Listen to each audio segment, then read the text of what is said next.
Hey guys, this is Hannah and this is Bookworms Talk. And today we're going to talk about Beauty from Pain by Georgia Cates.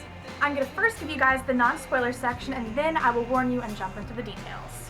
So Laurelyn and her best friend Addison go to Australia where Addison's brother is living. Laurelyn just got out of a really bad breakup and she just needs some space. I mean, like when I say literally just got out of a bad breakup, like 3 weeks before. And so she goes there with every intention just to relax for 3 months. And then there's Jack Henry McLaughlin.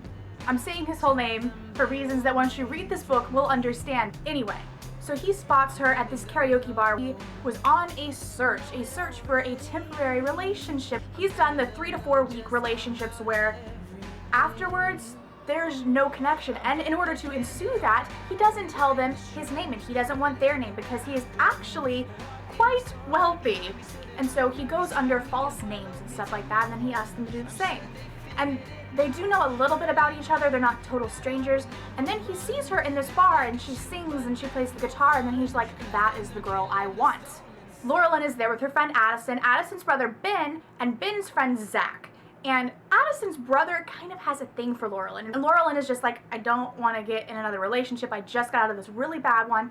I'm not interested in that kind of thing. So Jack Henry McLaughlin figures out where she's going to be in the next couple days, and it's at this vintage wine thingy-majig, and he plans to be there. And I mean, he's kind of in the vineyard business himself, so it's not so weird that he's there.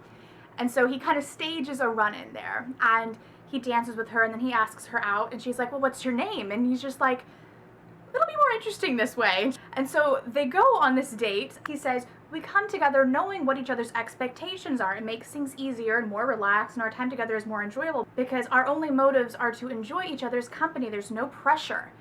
And so I understand it. At first, I was just almost insulted on her behalf, but he explains it really well, and she will leave in 3 months. She's gonna go back to the States, and he doesn't want to continue after 3 months, so it's understandable. And I'm going to explain this despite that it might be a slight spoiler, but it would motivate me to read it, so I'm going to tell you guys anyway. They don't change for each other. They are who they are, they stick to their agreement, and they go with it. And I like that. Because I feel like so many times it's, oh, I've been this way for so long, and then I'm going to change because this one random person comes along, and it doesn't feel true. And so I like that they very much stuck to their agreement and what their original intentions were, and they didn't change.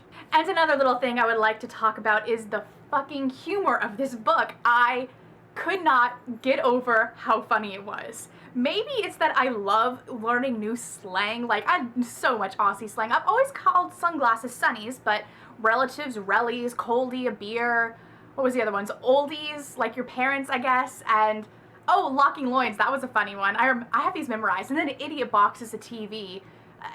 I want these things to stick with me. Oh yeah, and throw up was chunder or something like that. And I'm gonna try to use that because it's so much nicer than barf.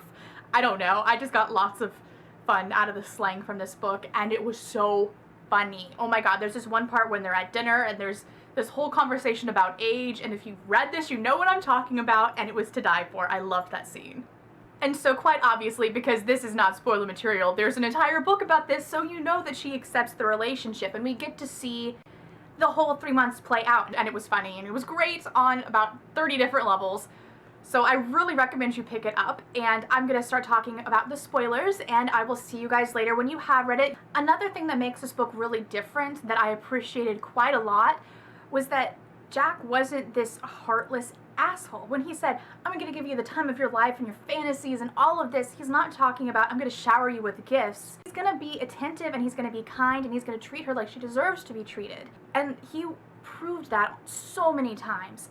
When he rubbed her feet and he carried her to the car and he's being sweet. When we figured out that she pole danced, I tried not to judge really hard, but no lie, I was just like, really, right after I decided I really liked you, after the 17 years old conversation at dinner, because it was hilarious, I was like, please be joking, please be joking. But then she explained that, you know, she just does classes, like a workout thing, and I'm just like, all right, trying not to judge. I got over it quickly, but my initial reaction was like, oh, okay.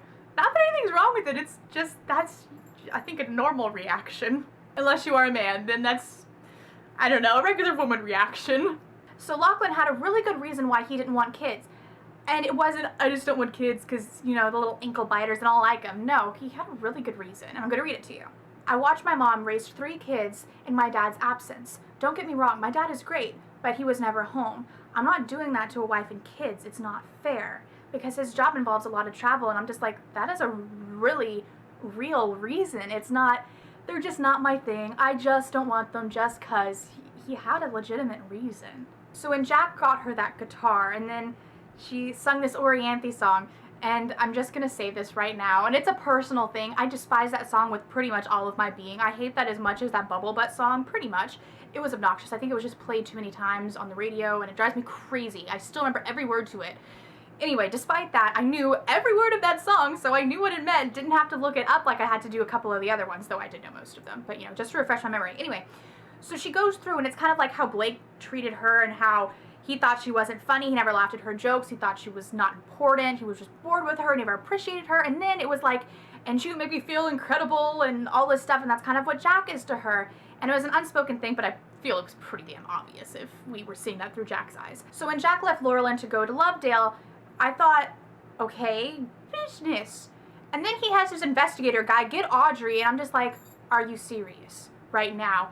I am so mad at you. My initial reaction was, there must be an excuse. And then I was like, no, there's probably not an excuse. There just probably isn't. And I talked myself out of thinking of excuses. And then there actually was the initial excuse, but I just flipped out nonetheless over that. There was this very clear point where it was so obvious that Laurelyn was falling for Jack. Jack carries her from his car to bed, and she's like, thank you. And it's not just for carrying her, it's like, thank you for everything. She said, you treat me like somebody instead of nobody. And he says, you're a special person. You should always be treated like somebody. And then he thinks this. This part got me. And it sounded so much like a Death Cab for Cutie song, and I'm gonna read it to you. I want to tell her how her heart belongs to someone she's yet to meet, and she'll be loved and adored by one bloody lucky man someday. She'll have his babies just like she told me she wanted to do, and he'll love her the way she's never known. But I can't tell her these things, and I don't know why. And it's because you're falling for her. That part in my heart, oh. I think when Jack started letting little pieces of himself that he normally doesn't let other women see, like taking her to the vineyard, he was just like, well, it's because she's gonna be 9,000 miles away, and so it won't be a problem. But I kind of thought maybe that means he's falling for her. But then from the very beginning, and maybe it's me being that cheesy fate girl that believes in love at first sight, that he somehow knew, or fate knew, that it was a meant to be kind of thing, and that's why he gave her so much of his actual name, and why she gave him so much of her actual name.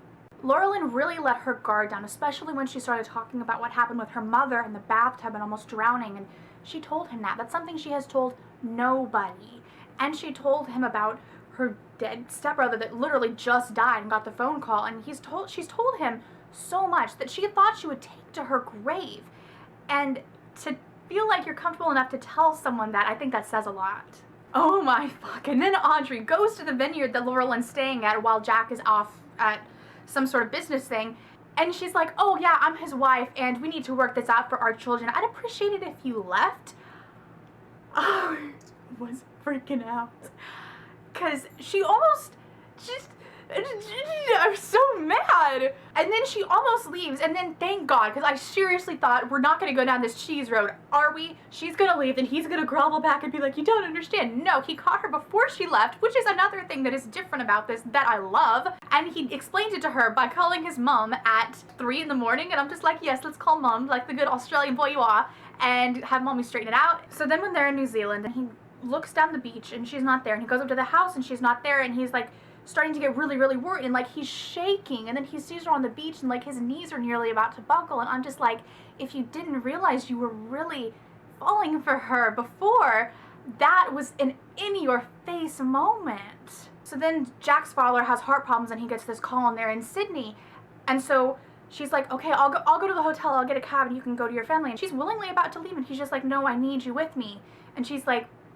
but then I'll know who you are, like, this is gonna change everything. And he's like, I know, but I need you with me. So then when Laurelyn meets his mom, and his mom calls him Jack Henry, and so she says, oh yes, Jack Henry, because she doesn't realize that the kind of blunder that she just made there. And then his mother whispers that the only way that he'd let you call him Jack Henry was if he was in love with you. And she was kind of like, well, she didn't, in her inner thoughts were, he doesn't let me call him Jack Henry, I've always called him Lachlan. But then, like a chapter later, he asks her to call him by that, and so she calls him Jack Henry now, and that means what his mother whispered to her, that he would only let you call him that if he was in love with you. Then when Laurelyn explains her past relationship with Blake and that it was all based on all of these lies, and that really hits Jack Henry. And he's like on his knees and he's just like, I'm sorry for all the secrecy, for making you feel like you weren't important enough to know the real me, but I'm most sorry because I've fucked you. I don't know how many times, and I never made love to you. And then in that time that they make love, she says, I love you, Jack Henry, afterwards, and then she's upset with herself for saying it. He doesn't immediately reciprocate it, and so she just gets inside her own head and she storms to the bathroom. But I just realized this reading through it, he just said to make love to you. Then you say, I love you. You know what I mean? Like, that's so along the lines of, if he hasn't said I love you, he's clearly close to saying it, and she just gets upset with herself. And then we see in Laurelyn's eyes that she's gonna leave early. So when they're hugging and stuff and he's like, this feels like goodbye, it is goodbye. And he leaves early because he can't stop thinking about her, and she's already gone. Already gone. Didn't even say anything to him. And then he goes to Ben because he's that desperate, trying to figure out even her last name so he can contact her, and Ben's not gonna give him shit. Of course he's not. He wouldn't even give him Addison's number. And it's like, so that's it, Jack. That's it? She feels like he doesn't love her back, and that she couldn't bear to see her leaving not affect him. And she left this letter, which made me cry. I'm just like, why? Then there's just one part, because the title was a tad confusing. I kind of thought it was going to be some sort of BDSM sort of relationship, and it totally isn't. And I was really confused by beauty from pain. What does that mean? And we get an explanation. I've known pain my whole life, but this is a new kind for me. It isn't born of something wrong or ugly. This pain is conceived out of beauty. My love for Jack Henry McLaughlin. I embrace it. I clutch it as tightly as I can with both fists because I never want to forget the love I have for him. Loving him will forever be my beauty from pain.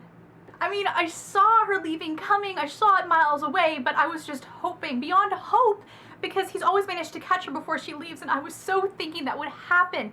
And I understand that there's not exactly a way that he can get to her, but I don't know. I just expected like divine intervention or something. And then there's like this excerpt from the next book, or from the very end of this one, or whatever, and I could not bring myself to read it because I read a page of it and I was fucking pissed. Because I cannot, he is just there and he's looking for another woman. Really, I don't know what I expected him to do. He knew Nashville's where she's from, something. So I am waiting to read that excerpt because it's just pissing me off, and I know I'll have to run right into the next book if I were to read it, so I'm saving it because I'm sure it'll bring back my angry feels when I start the second book. Needless to say, I was quite enamored with these characters, and I can't wait to have time to read the next book. He better run after her, I'm just saying. I can't handle this whole long thing where he's trying to move on. I can't do that. Can't do it. Won't do it. No. Next on my probably reading list, I started 10 Tiny Breaths, so I will see you guys later next on Bookworms Talk. I want to know your favorite quotes and your favorite parts, so let me know all your favorite things down there. Don't forget to like and subscribe, and I will see you guys later next time on Bookworms Talk. Bye!